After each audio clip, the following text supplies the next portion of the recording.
기도하겠습니다. 하나님 아버지, 온 세상이 코로나로 광풍을 일고 있습니다. 저희들 보이는 현상에 함몰되지 않게 도와주시고, 이 보이는 현상보다 비교할 수 없는 아버지의 사랑과 우리의 머리털까지 세시는 하나님의 세밀한 간섭하심을 확신하면서 아버지의 눈에는 아무 증거 보이지 않아도 도우시는 하나님을 능히 믿는 믿음으로 승리하게 도와주십시오. 이 아침의 말씀으로 우리를 가르쳐 주시고 말씀으로 세상을 이기도록 은혜 베풀어 주옵소서. 예수님 이름으로 감사하며 기도하옵나이다. 아멘. 하나님 말씀은 로마서 3장 20절로 24절 말씀까지를 제가 봉독해 드리겠습니다. 그러므로 율법의 행위로 그의 앞에 의롭다 하심을 얻을 육체가 없나니 율법으로는 죄를 깨달음이니라. 이제는 율법 외에 하나님의 한 의가 나타났으니 율법과 선지자들에게 증거를 받은 것이라. 곧 예수 그리스도를 믿음으로 말미암아 모든 믿는 자에게 미치는 하나님의 의니 차별이 없느니라.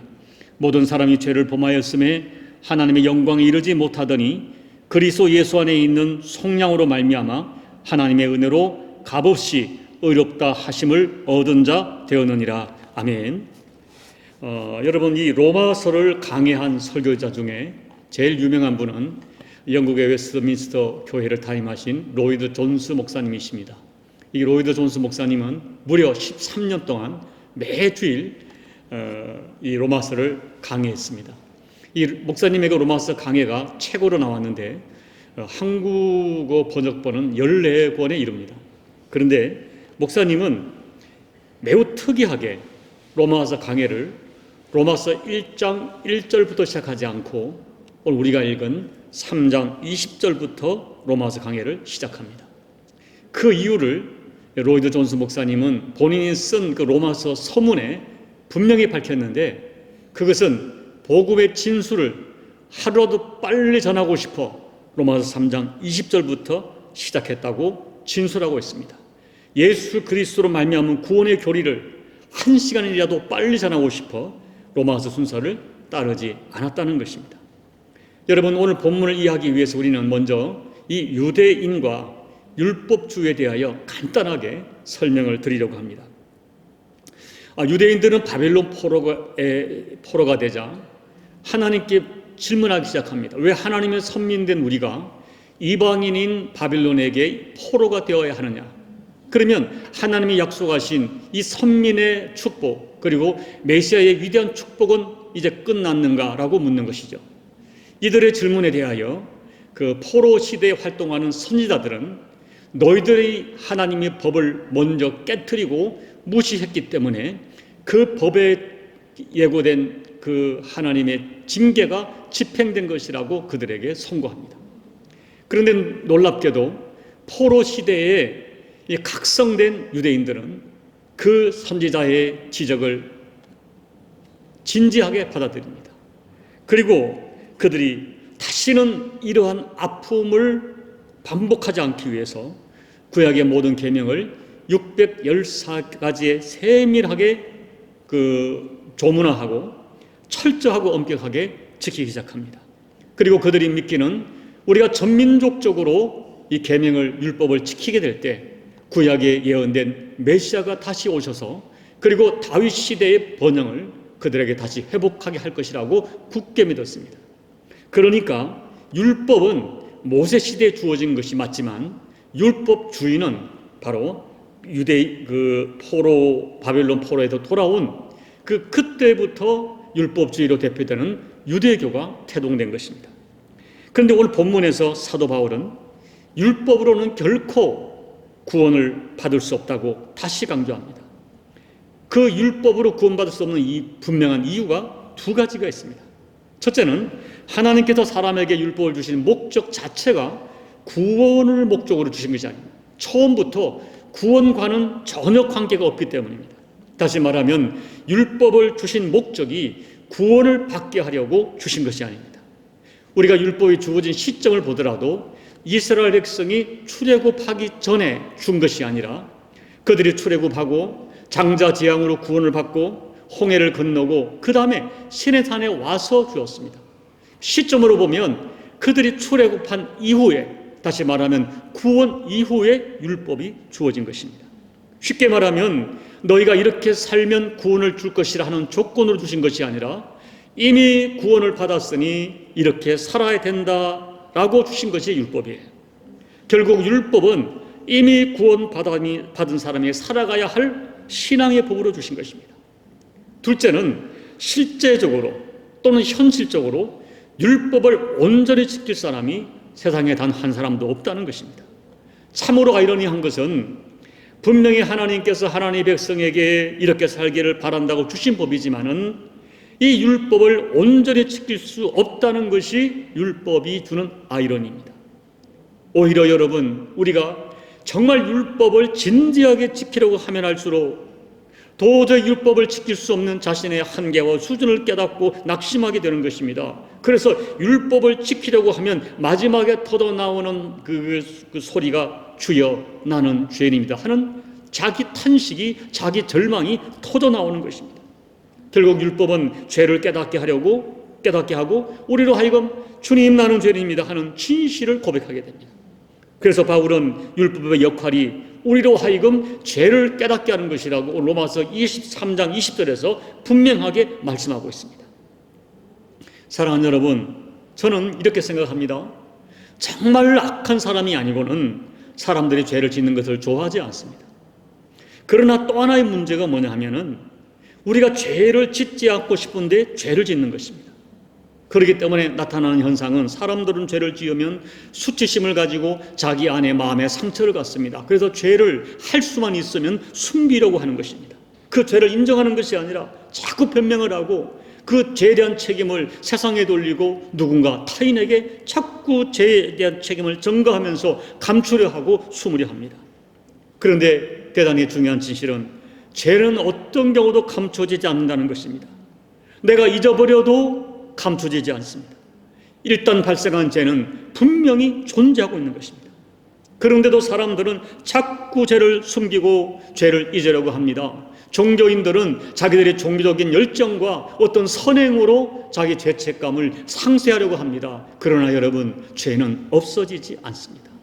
그냥 어둠 속에 숨겨져 있을 뿐입니다. 그런데 여러분, 누군가가 어둠 속에 있던 내 앞에서 갑자기 불을 켠다고 생각해 보세요. 불을 확 켜면 어둠 속에 있는 나의 실체가 다 드러납니다. 감춰져 있던 나의 실체와 나의 죄가 뚜렷하게 드러납니다.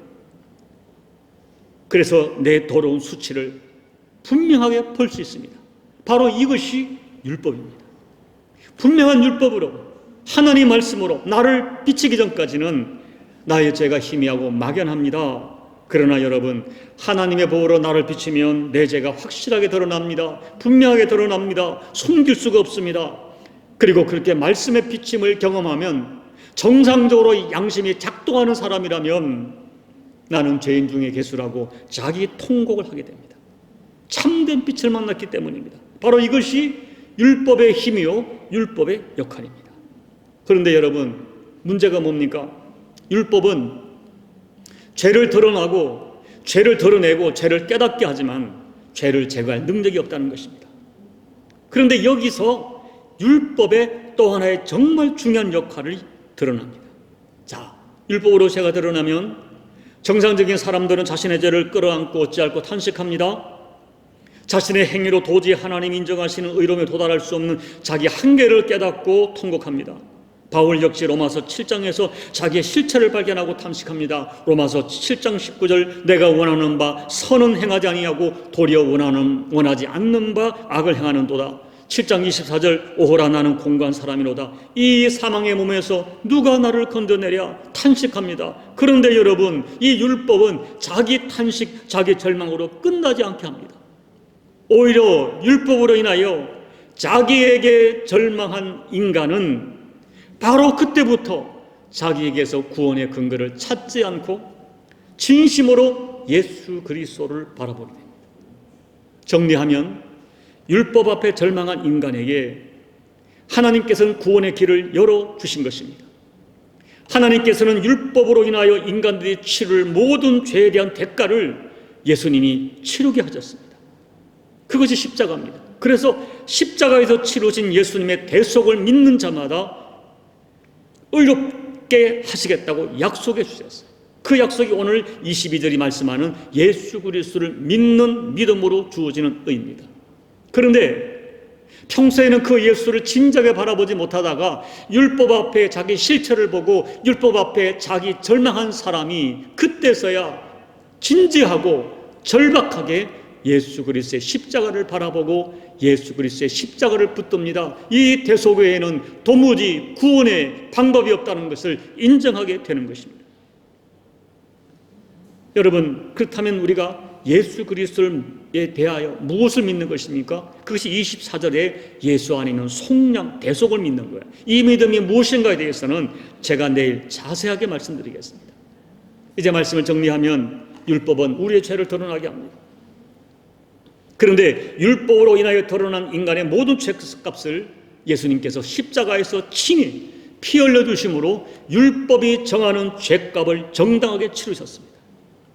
이렇게 예수님께서 십자가에서 정당하게 죄값을 치르셨기 때문에 우리를 의롭다 하시는 하나님의 선언은 전혀 불법이 될 수가 없습니다.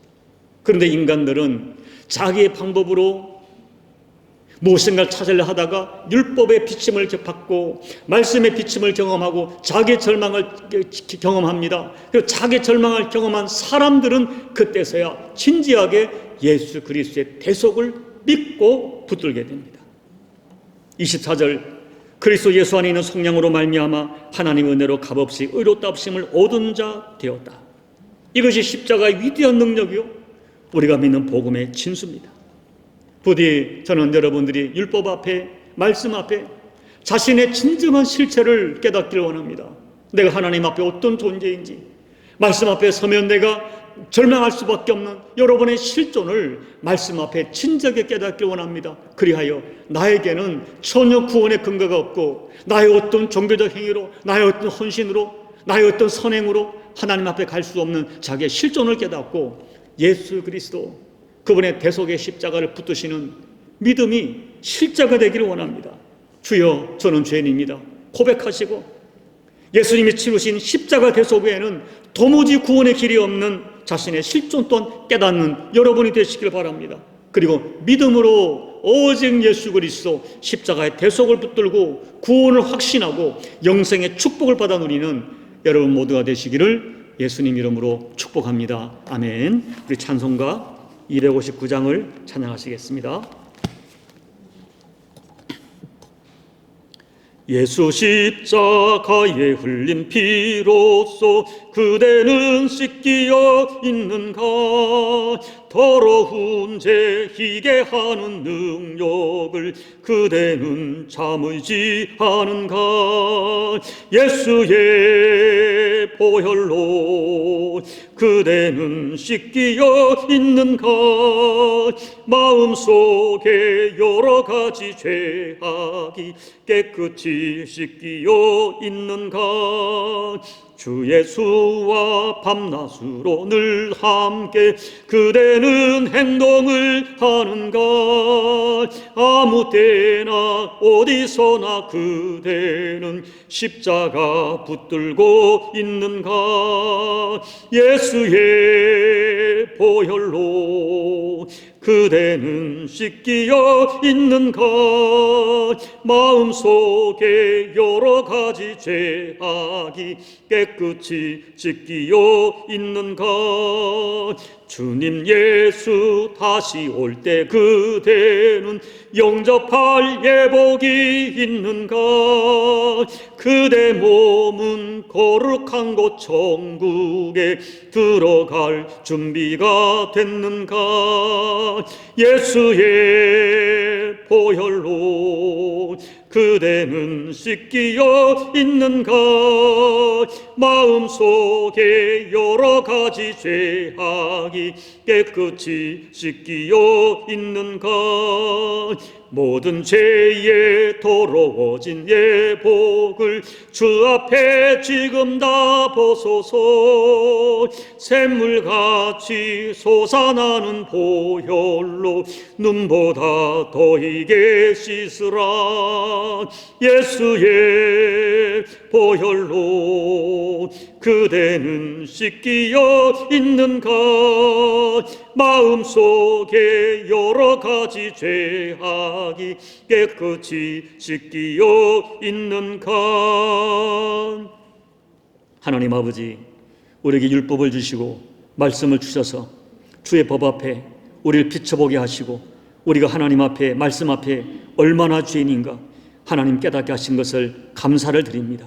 하나님 아버지, 죄를 볼 수 있고 느낄 수 있고 인정할 수 있고 고백하는 것이 또한 하나님의 은혜인 줄로 믿습니다. 하나님 아버지, 나에겐 도무지 구원의 근거가 없고 오직 예수 그리스도의 십자가 대속 외에는 길도 방법도 없다는 이 복음의 진수를 깨닫고 오직 예수님 붙들고 예수님의 십자가의 속량을 붙들고 구원을 확신할 뿐 아니라 이제 이 큰 은혜를 받은 자가 되었으니 이 은혜 받은 자의 합당한 삶을 결단하여 살아가는 우리 교우들의 믿음의 여정이 될 수 있도록 하나님 아버지 은혜 베풀어 주옵소서. 십자가의 도가 믿어지는 은혜가 우리 모두의 진정한 믿음이 될 수 있도록 아버지 은혜를 베풀어 주옵소서. 살아계신 예수님의 이름으로 간절히 기도하옵나이다. 아멘. 여러분, 율법 앞에 우리는 죄를 깨닫습니다.